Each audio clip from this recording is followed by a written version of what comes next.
Tusikilize na tafakari fupi. Leo tutafanya tafakari fupi ili tuweze kuendana na wakati. Wapendwa, leo tunafunga mwaka wa Jubilei kuu 2025.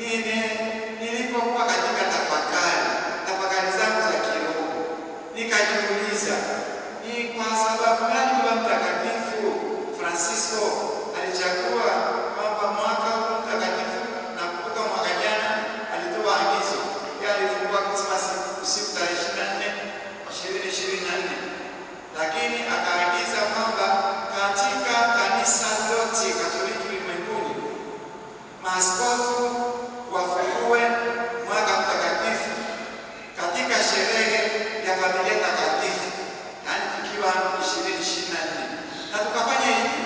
Na kwa mwaka jana kwenye sherehe ya familia takatifu kama leo tulifungua rasmi mwaka mtakatifu, na akaagiza tena na Baba Mtakatifu mpya Leo wa 14 akaingia hapo kwamba leo anafunga, na akaagiza maaskofu wote tufunge pamoja naye mwaka mtakatifu, siku hii ya familia takatifu. Najiuliza ni kwa nini familia takatifu? Lakini ukifanya tafakari ya ndani unaweza kuona kwa kweli Baba Mtakatifu Francisco aliongozwa na Roho Mtakatifu atualike kanisa tuanze mwaka wa Jubilei kuu kwenye hiyo sherehe ya familia takatifu, kwa sababu ukijaribu kuingia kwenye historia, kama kwa kweli ni mahujaji katika matumaini, sisi wote wazo ambalo Baba Mtakatifu alileta kwetu katika kipindi hiki cha Jubilei 2025, ni hilo wazo alitaka tuingie hapo kwa mioyo iliyojaa imani kwamba sisi ni mahujaji katika matumaini, ni kanisa ambalo liko kwenye hija, tunarudi kwa Baba. Huku sio kwetu, tunarudi kwa Baba, ni kanisa lililo katika hija.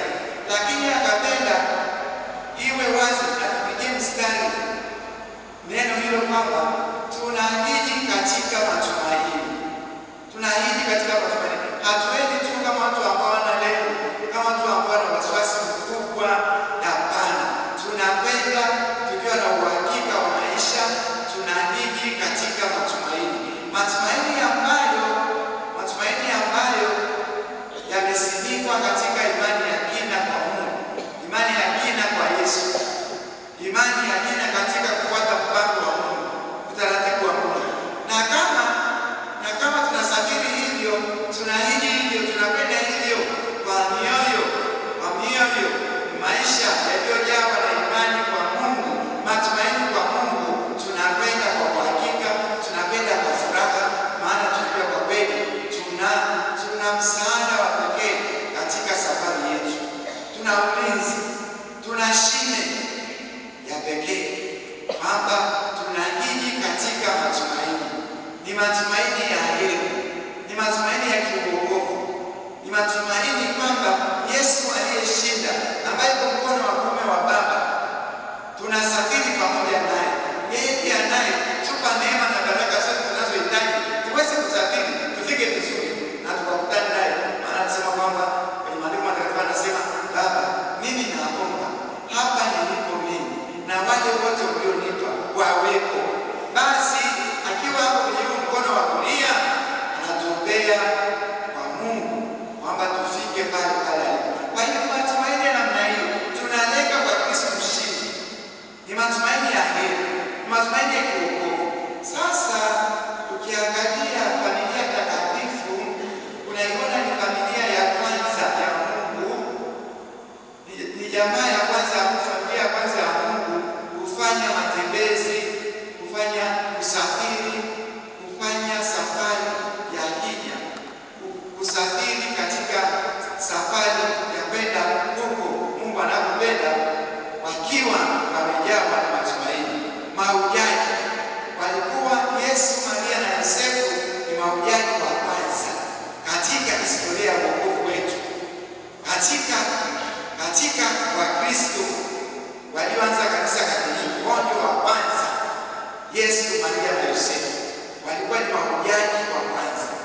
mahujaji katika matumaini. Kweli ukija sasa, angalia hata kwenye Injili ya leo tu, ona mahujaji haya kwamba wanahiji katika matumaini, katika kumsikiliza Mungu na kufuata anachotaka, na hivi hawana wasiwasi. Na ndio maana hata wakafikia mahali ambapo wamekuwa ni familia takatifu, familia bora, familia mfano modo. Yaani tuangalie hapo, nimeweka hapo katikati, kila familia ya Kikristo iangalie hapo, lakini hata familia nyingine ziangalie hapo. Kwa Yesu, Maria na Yosefu ndiyo mfano unaong'aa, ndiyo familia bora ambayo imependeza Mungu. Kwa sababu gani? Kwa sababu walikuwa wanafuata maagizo ya Mungu, matamko ya Mungu, mpango wa Mungu, na wakawa ni mahujaji waliojini katika imani, katika matumaini. Tunaona kwa mfano, angalia familia ya Yesu, Maria na Yosefu haikuwepo. Familia hii haikuwa kwenye mpango wa Yosefu na Maria. Hawa walikuwa na mpango wao. Mungu anaingia kati, anasambaratisha ule utaratibu wao, kwamba Maria utapata na mchumba wa Yosefu, wala Yosefu utapata na mchumba wa Maria. Kwa maana hiyo ambayo mlikuwa mmepanga, wakapewa namna hii muondoko mwingine wa maisha. Ndoto ile inasema, Yosefu, usiogope kumchukua Maria mke wako, kwa sababu mimba aliyo nayo ni kwa uwezo wa Roho Mtakatifu. Usiogope. Nakaa kwenye ndoto hiyo, nakaa kwenye usingizi, ndoto hiyo, usiogope kumchukua Maria mke wako, kwani mimba aliyo nayo ni kwa uwezo wa Roho Mtakatifu. Akamzaa mwana anayemwita Yesu, maana ndiye atakayekuwa mwokozi wa watu. Kwa namna hiyo tu mambo yamebadilika hivyo. Kwa hiyo akaanza sasa, anazaliwa tena kwenye mwana alizaliwa usiku ule katika yale mazingira magumu. Hakuwa na mahali pa kukaa mpaka mtoto Yesu aliye Mungu na mfalme mkuu akazaliwa porini. Wanaanza hivyo, ni matembezi, ni safari, ni mahujaji wa kwanza kabisa katika mpango mtakatifu wa Mungu kwenye Agano Jipya. Sasa mtoto amezaliwa, naona tena kwenye Injili ya leo tunamwona Yosefu anaambiwa ondoka. Naona ni amri, ondoka, ni tamko, ondoka, uchukue mtoto na mke wako ukimbilie Misri, kwani Herode anamtafuta kumuua. Yosefu akamchukua mtoto na Maria wakaondoka usiku. Wakiwa kule hiyo tena, ujumbe mwingine unakuja, tamko lingine linakuja, amri nyingine inakuja, ondoka, urudi Nazareti, urudi Israeli, kwa sababu alikuwa anamtafuta mtoto Yesu mkubwa, wameshaondoka. Herode wakafika mahali hapo tena. Walipofika karibu na wanaingia kule, wakaambiwa mfalme Arkelao ni kwamba naye anangojea kwa namna fulani kumwondoa Yesu. Ondoka, kwenye ndoto tena, ondoka, ubadilishe njia. Akabadilisha njia, akazunguka huko, akatokea Israeli. Naona yaani ondoka katika maisha haya ambayo unapanga na Maria kama mchumba wako. Wakaondoka, wakaja kwenye mpango mwingine. Mtoto anazaliwa, ondoka kwa haraka, ukimbilie Misri, maana mtoto huyu anatafutwa. Wakafika huko, naambia ondoka, urudi sasa Israeli, kwa sababu alikuwa anamtafuta, sasa amekufa. Akifika tena huko katikati, anamwambia Arkelao mfalme wakati ule ni kama naye ana maelekezo, badilisha safari. Hayo anabadilisha. Ni mahujaji katika imani ya dhati kwa Mungu, ni mahujaji katika matumaini. Lakini wapendwa, tunavyojifunza katika familia hii, walikuwa waaminifu kwa Mungu. Mungu alikuwa anatoa matamko na wao kwa kweli wanaenda tu, hakuna swali lolote, hakuna kungoja. Ondoka, wanaondoka, geuka, wanageuka.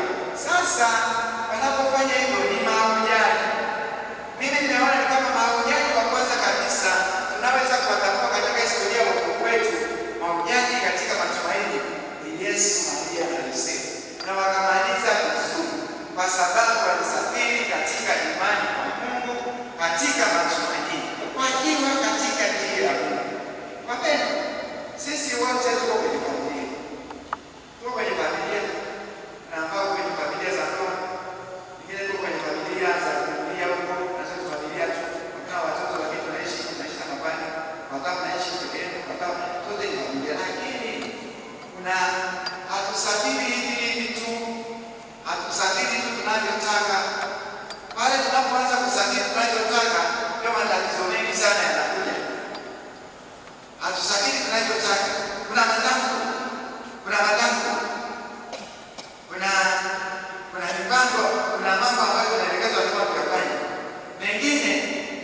kama kuna niko najua kama usifanye hivi, wewe sio nenda hivi. Sasa wale ambao wanakuwa ni watii kwa Mungu, wanaotimiza mapenzi ya Mungu, wanaotenda kwa kadiri ya matakwa yanayotolewa, wanaokwenda kwa kadiri ya maelekezo ya wito, kweli hao ni wanapata baraka tu. Tunaona hata sasa hivi katika familia zetu, familia za watu wa ndoa, kweli tusiende kwa haraka kusema kwamba familia zimeharibika. Kuna familia bado nzuri sana za mfano, lakini wanaishi familia ambazo zinaishi kweli. Unasema kweli, hapa kuna baba na watoto, hata kama waishi hapa wengine wako Dar es Salaam, wako Mwanza, wako Nairobi, lakini wana furaha kule nyumbani, wana mahusiano mazuri. Baba ana mahusiano mazuri na mama, mama ana mahusiano mazuri na baba, wana mahusiano mazuri na wale watoto wao wako kule Mwanza, wako Nairobi. Hapo mambo ya kweli, si kwamba ni hivi tu, yaani pale na mambo wanajitahidi inapowezekana kufuata taratibu za Mungu. Kweli hayo maisha yao ya ndoa, maisha yao ya familia, wanakutana na changamoto kali, lakini kwa msaada wa Mungu, kwa vile wao wanategemea sana Mungu, ni watu wa imani, ni watu wa sala, ni watu wa matumaini, wanapita. Tusiende kwa haraka kusema kwamba yaani sasa hivi tunaishi kwenye ulimwengu mbaya na kuna familia zote. Kuna familia za mfano pia, ingawaje si rahisi kuzipata kirahisi, lakini kweli zipo, hata hapa zipo familia za mfano. Lakini wanafanyaje? Si kwamba wamejichagulia maisha wao wenyewe, wanaishi kwa kadiri ya taratibu, na huko kunadai sadaka, kunadai sadaka kubwa, kunadai uvumilivu mkubwa, lakini bado msaada mkubwa, tegemeo lao kubwa ni imani yao kwa Mungu, wanavyomwamini Mungu, wanavyokuwa na matumaini kwa Mungu. Wanapenda na wanaendelea kuelekezwa na Mungu kwa njia mbalimbali, kwa njia ya kanisa, kwa njia ya sala zao, kwa njia ya tafakari zao. Wanamwona jinsi Mungu anavyowasikiliza katika maisha yao ya ndoa na wanapenda. Ndugu zangu, kweli tukitaka katika miito yetu, tukitaka kusafiri kwa usalama, ni lazima tujue kwamba sisi ni mahujaji katika matumaini, mahujaji katika imani ya dhati kwa Mungu, mahujaji katika furaha kwamba kweli si kwamba huo ndio mwisho wetu, tunapenda kwenye kilele ambacho ni kuunganika na Mungu. Mungu alituumba ili tumjue, tumpende, tumtumikie na baadaye tukaishi naye milele. Yaani ulimwengu mwingine wa milele. Sasa jambo hilo ni zito, kwenda kuishi na Mungu milele. Yaani hakuna mpaka ni milele. Mwambie kale katoto ambapo kaliambiwa kaeleze, kaliulizwa darasani, unaposema milele, Mungu ni wa milele, milele maana yake ni nini? Akasema milele unaenda kakaanguka, akishikanishwa na sauti. Ni milele, hakuna maelezo ya kueleza. Ulimwengu wa Mungu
wa